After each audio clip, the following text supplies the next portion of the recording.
All of you. The one and only Kimball.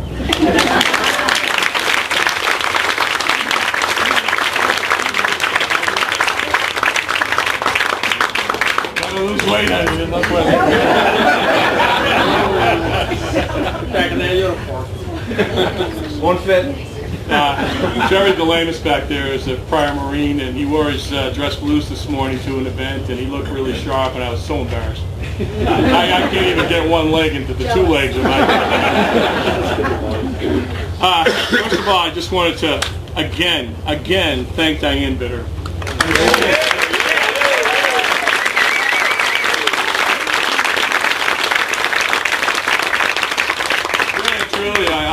I can't say enough about Diane. We met at very early, one of the first tea parties we ever had, and we've been certainly friends ever since.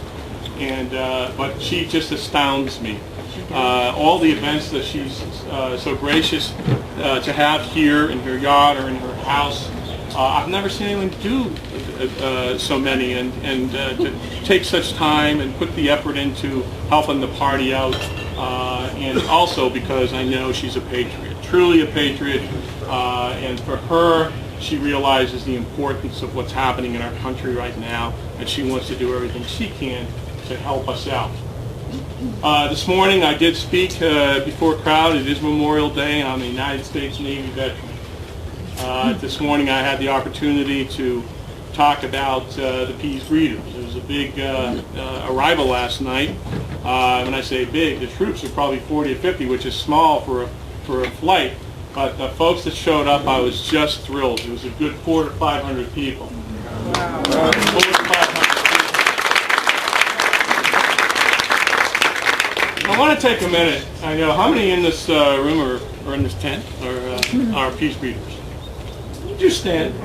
Would you stand? All the Peace Greeters stand.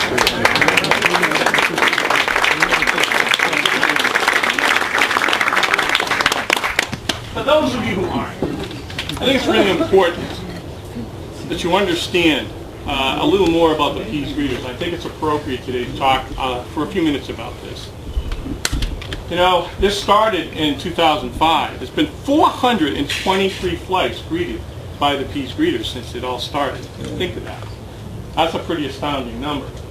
But back when it started, it was the Marine Auxiliary that started. There were about 5 or 6 prior Marines that got the thing going, and it's grown to over 3,000 members since that time.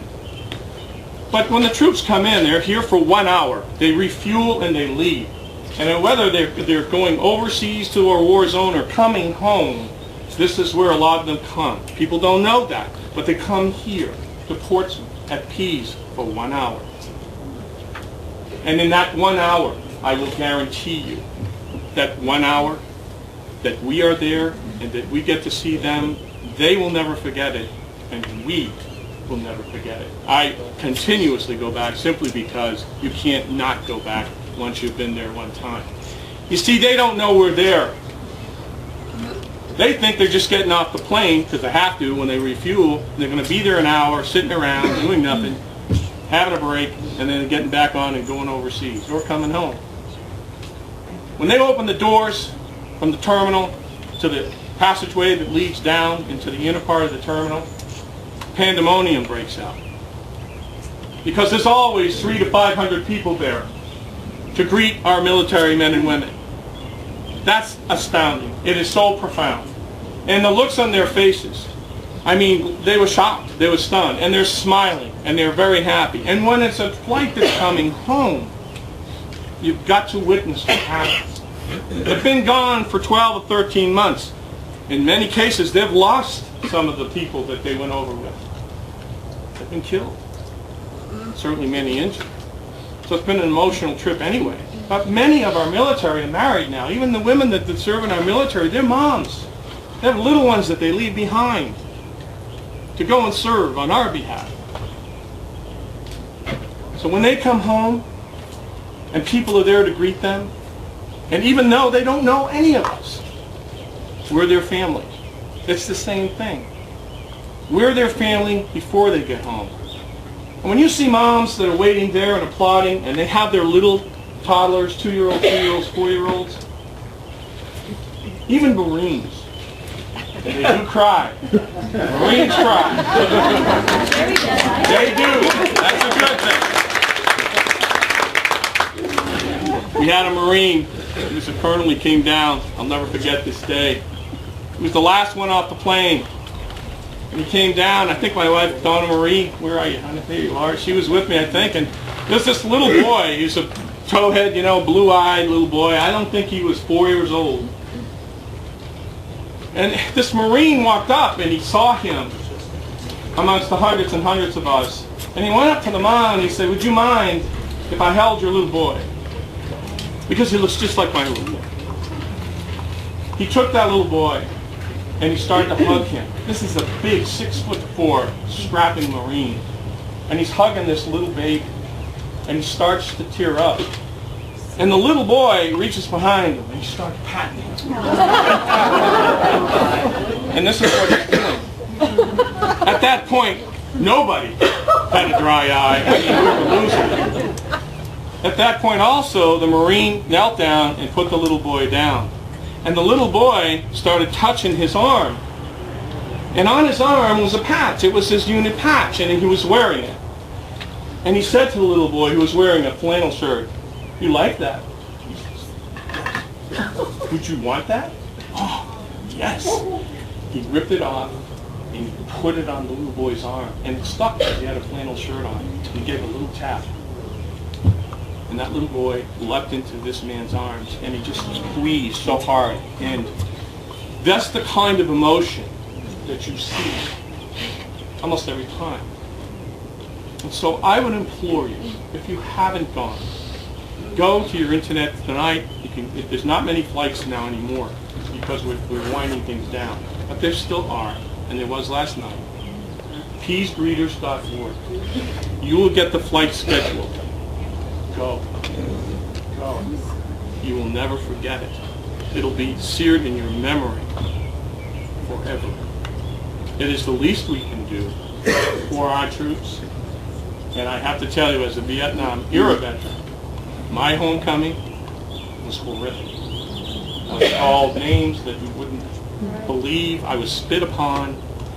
And this morning I took the opportunity to have all of our Vietnam veterans come down to the front of the podium, face the audience, and give them their first welcome home.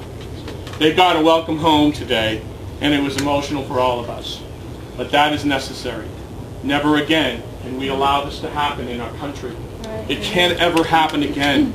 Our military, our men and women in uniform, they are the ones.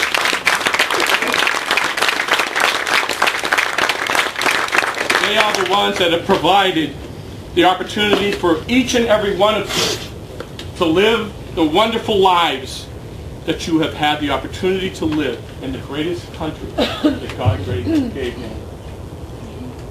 So please, from this day forward, when you see a military man or a woman in an airport, or walking down the street, or sitting in a restaurant, or going up to D'Angelo's and getting a sandwich, please walk up to them, shake their hand, look them in the eye, and say, "Thank you. Thank you for what you are doing for this country. We really appreciate it." You will have no idea what that will do for them. I do it all the time. Do it. You'll feel great.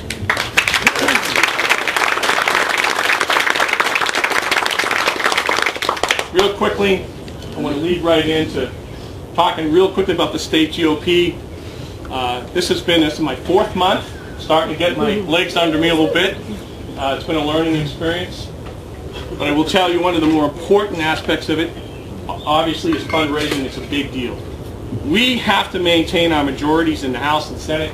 We have to elect a Republican governor this time. Amen.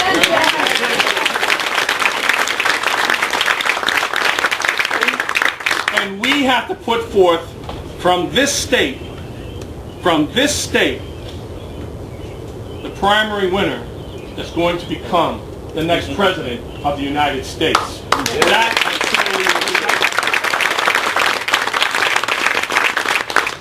when you get time, not tonight necessarily, but during the week, if you could, help us out. We need to help our special election candidates coming up. We've got 3 mayoral races. We've got to make sure that we have the funds to help them out.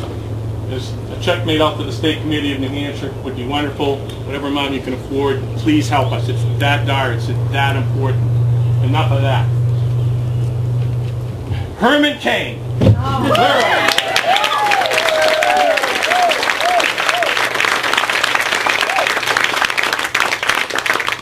Herman, you and I, we met a while ago, and I have to say, I think we instantly became friends.